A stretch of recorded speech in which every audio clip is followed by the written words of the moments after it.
નમસ્કાર અને સ્વાગત છે.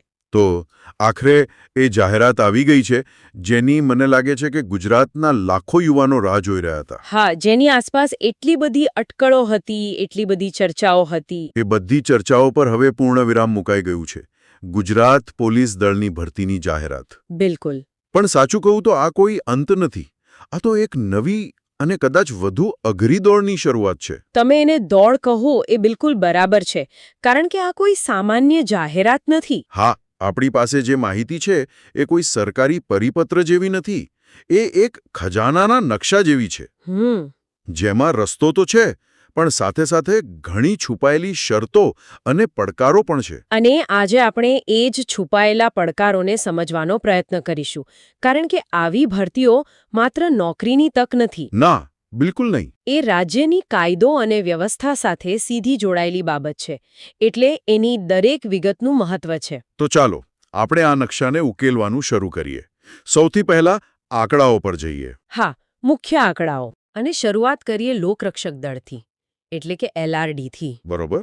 આંકડો એટલો મોટો છે કે મને તો વિશ્વાસ જ નથી આવતો. 12,733 જગ્યાઓ. ખૂબ જ મોટી સંખ્યા છે. આને ભરતીનો મહાકુંભ કહી શકાય. અને લાયકાત માત્ર ધોરણ 12 પાસ. આનો અર્થ શું સમજવો? કે સ્પર્ધા સરળ બનશે?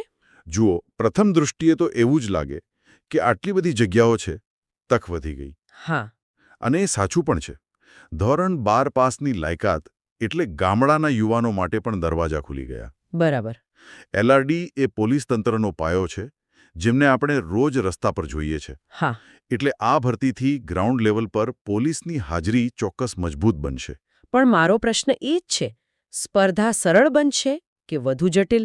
જવાબ છે અનેક ગણી વધુ જટિલ. કારણ કે જ્યારે અરજી કરનારાઓની સંખ્યા 40 કે 50 લાખને પાર કરી જાય ત્યારે 12,000 જગ્યાઓ પણ ઓછી લાગે છે. વાત સાચી છે. દરવાજો મોટો છે, પણ એમાંથી અંદર આવવા માટેની ભીડ કદાચ એનાથી પણ મોટી હશે. બિલકુલ. પણ જે પદ માટે ખરી ગરાકાપ સ્પર્ધા જોવા મળશે એ તો PSIનું છે.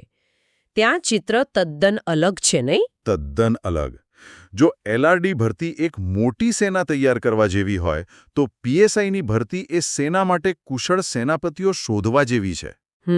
અહીં જગ્યાઓ છે 858 અને લાયકાત છે સ્નાતક. એટલે કે ગ્રેજ્યુએટ. હા, આ તફાવત જ બધું કહી દે છે.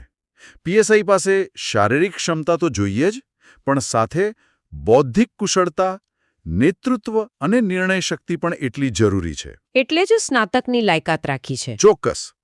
FIR લખવાથી લઈને તપાસ કરવી, કોડ કાર્યવાહી, આ બધી જવાબદારીઓ નિભાવવાની હોય છે. એટલે અહીં લડાઈ ગુણવત્તાની પણ છે. બરાબર. તો એક તરફ હજારોની ફોજ અને બીજી તરફ એ ફોજનું નેતૃત્વ કરનારા થોડાક 100 અધિકારીઓ. હા. હવે આ નકશાના બીજા ભાગ પર આવીએ, અને આ ભાગ સાચું કહું તો સૌથી ચોંકાવનારો છે. સમયપત્રક. હા, સમયપત્રક.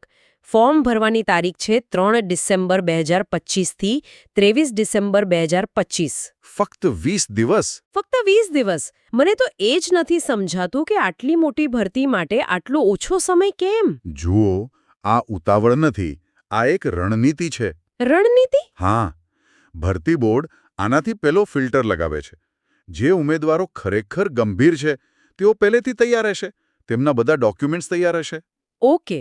અને જે બિનગંભીર ઉમેદવારો છે, જેઓ વિચારે છે કે ચાલો ફોર્મ આવ્યું છે તો ભરી દઈએ, એ લોકો આપોઆપ દૂર થઈ જાય. એટલે કે પહેલી પરીક્ષા તો ફોર્મ ભરવાની જ છે. બિલકુલ. જે છેલ્લી ઘડીની રાહ જોશે એ રહી જશે. પણ ખરી રમત તો એના પછી શરૂ થાય છે.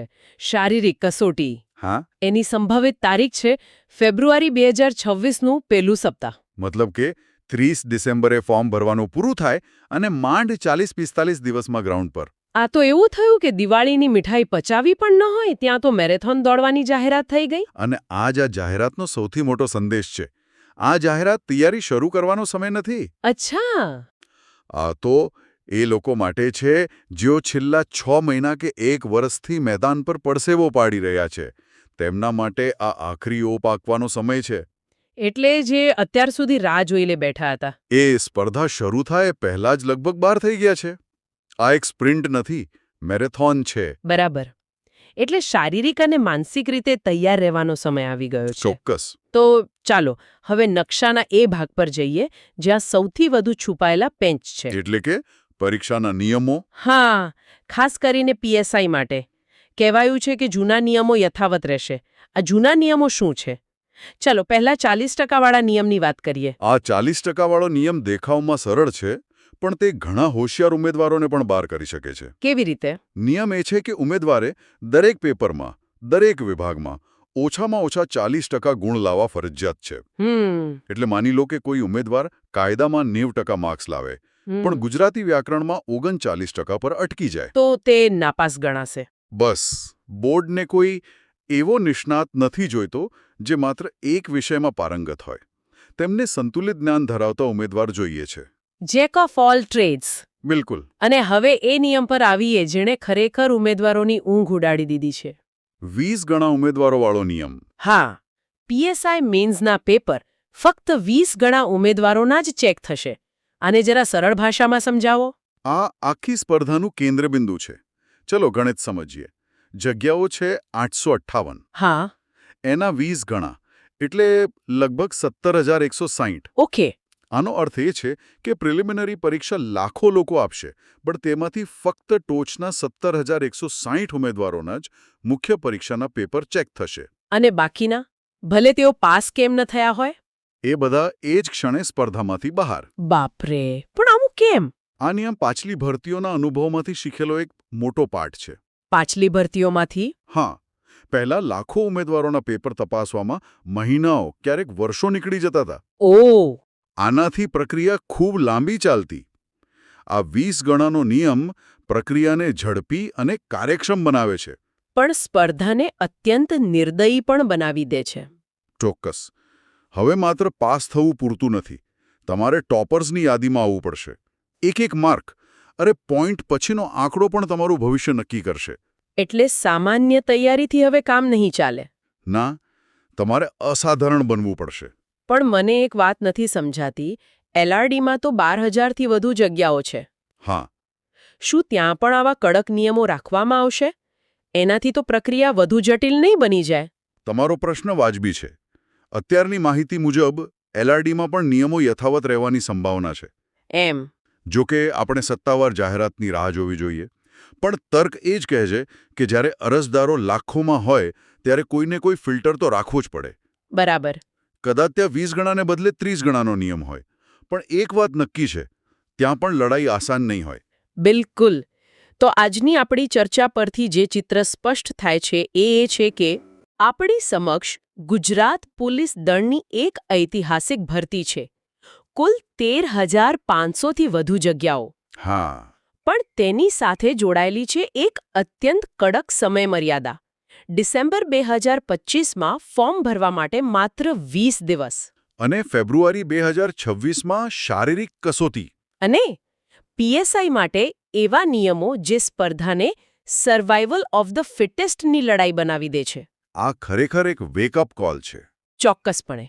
અંતિમ વિશ્લેષણ તરીકે હું એટલું જ કહીશ કે આ તૈયારી 2 હોડી પર સવાર થવા જેવી છે. 2 હોડી? હા. એક હોડી છે શારીરિક કસોટીની, જે તમને રોજ સવારે ગ્રાઉન્ડ પર દોડાવશે. અને બીજી? અને બીજી હોડી છે લેખિત પરીક્ષાની, જે તમને રાત્રે પુસ્તકોમાં ડૂબાડી દેશે. વાહ! જે ઉમેદવાર આ બંને હોડી વચ્ચે સંતુલન સાધી શક્યો, એ જ આ સ્પર્ધાના સાગરને પાર કરી શકશે. ખૂબ જ સરસ રીતે તમે આખી વાતનો સાર સમજાવ્યો. માત્ર દોડવાથી કે માત્ર વાંચવાથી સફળતા નહીં મળે. બિલકુલ. શારીરિક અને બૌદ્ધિક બંને ક્ષમતાઓની આ કસોટી છે. અને હવે શ્રોતાઓ માટે એક વિચાર સાથે આપણે આજની ચર્ચાને વિરામ આપીએ. અત્યાર સુધી આપણે જે પણ વાત કરી તે ભરતીની પ્રક્રિયા પર હતી. કેવી રીતે અરજી કરવી, ક્યારે પરીક્ષા આપવી. નિયમો શું છે? હા. પણ શું આપણે ક્યારે એ વિચાર્યું છે કે આટલા મોટા પાયે અને આટલી ઝડપથી ભરતી કરવા પાછળનું કારણ શું હોઈ શકે? ખૂબ જ રસપ્રદ પ્રશ્ન છે. શું રાજ્યની કાયદો અને વ્યવસ્થા સામે કોઈ નવો પડકાર છે? શું આવનારા સમયમાં કોઈ મોટા આયોજનો છે? કે પછી આ વહીવટી તંત્રમાં એક પેઢીગત પરિવર્તન લાવવાનો પ્રયાસ છે? વિચારવા જેવી વાત છે. આ એક એવો પ્રશ્ન છે જે અરજી ફોર્મ ભરવા ઉપરાંત એક જાગૃત નાગરિક તરીકે વિચારવા જેવો છે? આ પ્રશ્ન સાથે અમે તમને છોડી જઈએ છીએ. ફરી મળીશું. આભાર.